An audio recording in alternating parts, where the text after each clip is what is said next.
Hey everyone, in this tutorial, I'll show you how to use TinyPNG on a PC step by step in 2026.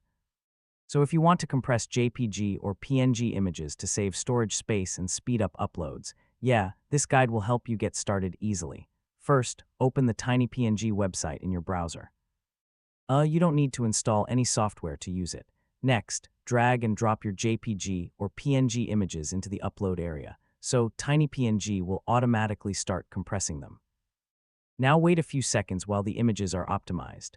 The tool reduces file size while keeping image quality looking very similar. So yeah, once compression is finished, click Download to save the optimized images to your PC.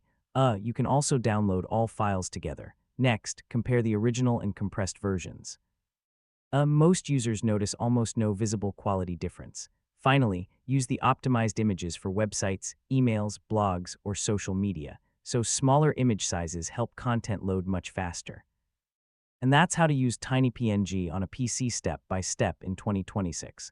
Once you start optimizing your images regularly, you can save storage space and improve upload performance easily. If this guide helped you, feel free to check out more image and productivity tutorials. Hey,